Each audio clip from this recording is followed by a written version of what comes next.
আসসালামু আলাইকুম সুপ্রিয় দর্শক, আমি শাকিল আর আপনারা দেখছেন বিশ্ব বাংলা কৃষি, সর্বদা কৃষকের পাশে থাকে।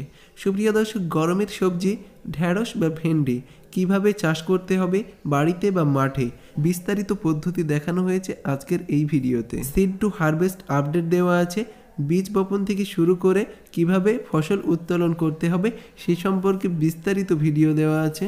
আপনারা এই ভিডিওটি শেষ পর্যন্ত দেখলে খুব সহজেই ঢেঁড়স বা ভেন্ডি চাষ করতে পারবেন। তো চলুন বন্ধুরা, শুরু করা যাক।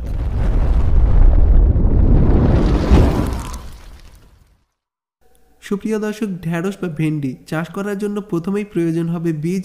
এজন্য শোধন করা বীজ সংগ্রহ করতে হবে প্রথমে, তারপরে বীজ বপন করতে হবে।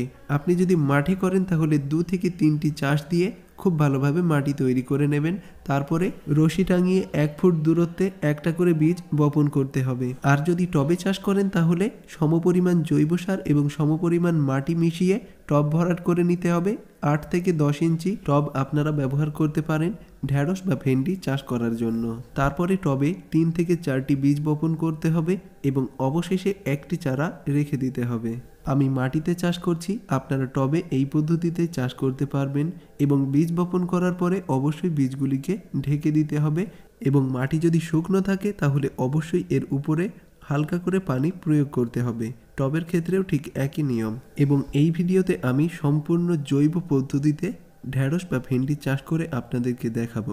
সুপ্রিয় দর্শক, বীজ বপন করার 5 দিন পর অবশ্যই দেখতে পাচ্ছেন চারা বার হয়ে গেছে এবং এই চারায় হালকা করে পানি প্রয়োগ করতে হবে, তাহলে দ্রুত এই চারাগুলি বড় হয়ে যাবে।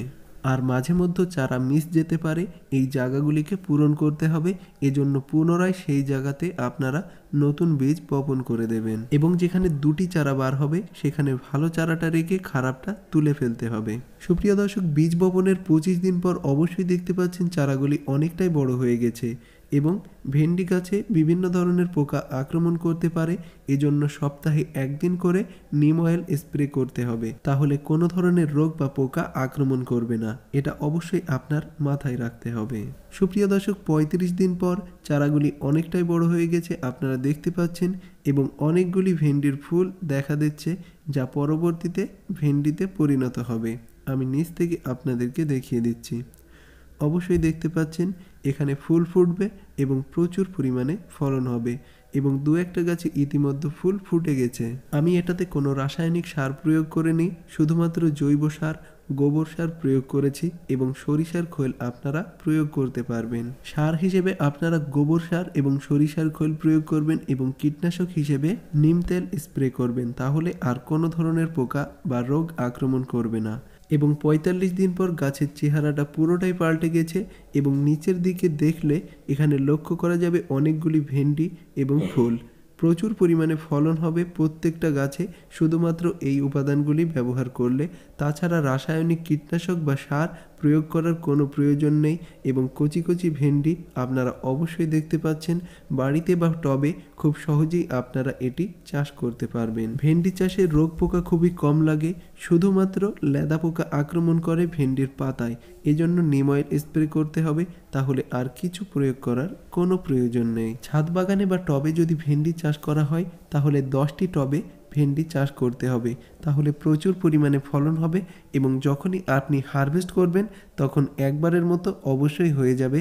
এজন্য অবশ্যই আপনাকে 10 থেকে 12টা টবে করতেই হবে। এবং এখান থেকে আমি প্রথম হারভেস্ট করে নিয়েছি এবং দ্বিতীয় হারভেস্ট আপনাদেরকে অবশ্যই দেখাবো। দ্বিতীয় হারভেস্টে ফলগুলি অনেকটাই বড় হয়ে গেছে, আপনারা অবশ্যই দেখতে পাচ্ছেন প্রচুর পরিমাণে ভেন্ডি হয়েছে এক একটি গাছে এবং এই ভেন্ডিগুলিকে আমি এবার হারভেস্ট করব। হারভেস্ট করার জন্য আপনারা ধারালো কাঁচি ব্যবহার করতে পারেন বা প্রুনার ব্যবহার করতে পারেন, সবচেয়ে ভালো হবে।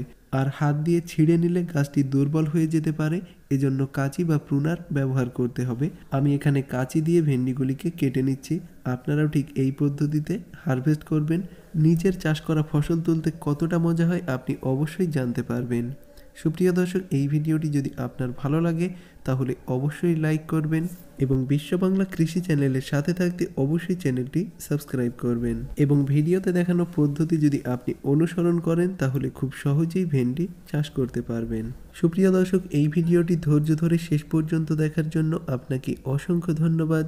থ্যাঙ্কস ফর ওয়াচিং বিশ্ব বাংলা কৃষি।